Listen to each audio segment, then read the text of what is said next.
Amigo, un gusto darle la bienvenida de nuevo al doctor Javier Chapa, neurólogo epileptólogo.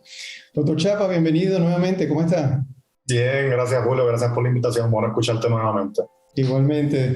Bueno, doctor, tenemos un tema pendiente porque hemos hablado en dos ediciones anteriores sobre la epilepsia, los síntomas, cómo se presenta, cómo se manifiesta, las causas también, la diferencia entre convulsión y epilepsia, que es muy importante.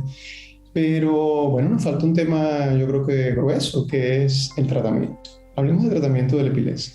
Definitivamente, Julio, obviamente como te mencionamos en las charlas anteriores, siempre parto de que primero tener el diagnóstico y después que ya tenemos un diagnóstico de epilepsia, ¿cómo tratamos a nuestros pacientes? Pues la primera línea de tratamiento es lo que es la farmacología, para que tengas una idea, existe una gama de 27, 28 antiepilépticos o mejor dicho, anticonvulsivos en el mercado. Digo anticonvulsivos porque me ayuda a controlar las convulsiones, pero si el paciente deja de usar el medicamento va a seguir teniendo convulsiones, así que no me quita la epilepsia, simplemente me controla los eventos. Así que existe una gama bastante extensa con diferentes mecanismos de acción y cada paciente tiene ciertas comorbilidades o ciertas condiciones donde yo deseo usar un antiepiléptico en particular. Así como te mencioné en las charlas anteriores, mientras más asertivo y más específico yo sea con el diagnóstico de epilepsia, lo voy a manejar mejor. ¿Y por qué digo esto? Porque hay antiepilépticos o anticonvulsivos que son para cierto tipo de convulsión y hay otros que se usan para otro tipo de convulsión. Y lo mismo con los efectos adversos. Hay pacientes que pueden tener, por ejemplo, hay antiepilépticos que disminuyen el peso. En una persona sobrepeso o obesa, yo me inclino por ese tipo de medicamentos. Hay otros que causan ganancia de peso. Hay otros antiepilépticos que me ayudan con la cuestión anímica, con la depresión y ansiedad. Así que si tengo un paciente deprimido con ansiedad, pues busco un antiepiléptico también que me ayude en la cuestión de ánimo. Hay otros antiepilépticos que pueden tener efectos secundarios como piedras renales, como lupus, como temblores. Así que esos, de acuerdo a las comorbilidades del paciente, trato de evitarlos.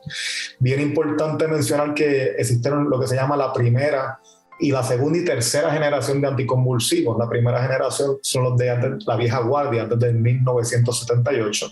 Son anticonvulsivos muy buenos. Ahí está lo que se conoce como el ácido valproico de pacote, la fenitoína o dilantin, carbamazepino tegretol, el fenobarbital o luminal, que esos son los nombres bioequivalentes y el nombre comercial. Y son medicamentos muy buenos que usaban los colegas, obviamente de la vieja guardia, pero son medicamentos que, aunque son muy efectivos para controlar convulsiones, también tienen una gama de efectos adversos a largo plazo, versus unos medicamentos que salieron después de ya de 1993. Hubo una época gris en el mundo de la epilepsia entre el 78 y el 93 donde no salió ningún anticonvulsivo nuevo.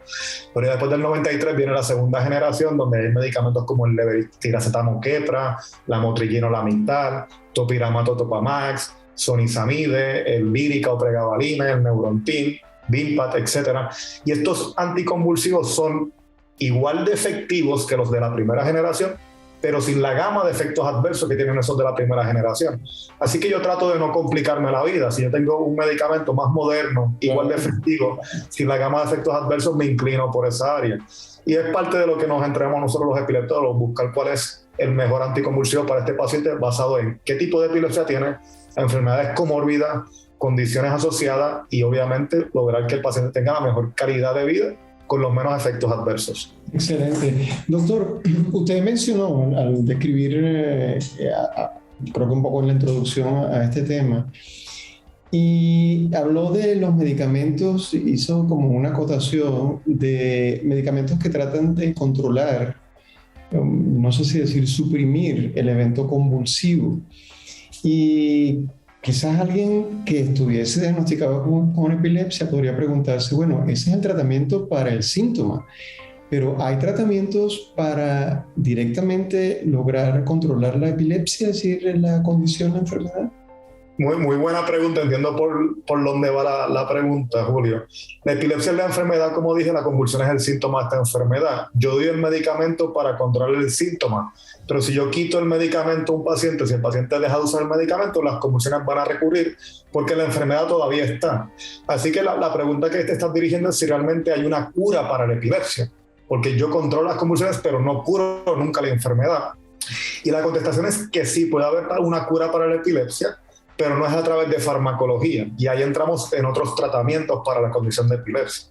Dentro de la epilepsia, como mencioné en charlas anteriores, hay dos tipos principales, lo que se conoce como epilepsia generalizada, que sale de todo el cerebro a la vez, y epilepsia focal, que sale de un foco. Esa es la dicotomía principal de la epilepsia, o la clasificación principal, epilepsias focales versus generalizadas. Dentro de las epilepsias, otro tratamiento que se puede hacer es lo que se conoce como cirugía de epilepsia. Ahí nosotros, el epileptólogo, diagnostica de dónde viene la epilepsia y consultamos a un neurocirujano para tratar de remover esa área que produce la epilepsia. ¿Por qué menciono lo de generalizado versus focal? Porque un paciente con epilepsia generalizada no es candidato a cirugía de epilepsia porque yo no le puedo remover todo el cerebro. Pero un paciente con epilepsia focal podría ser candidato a cirugía de epilepsia si se cumplen varios criterios, lo que yo llamo los criterios de inclusión.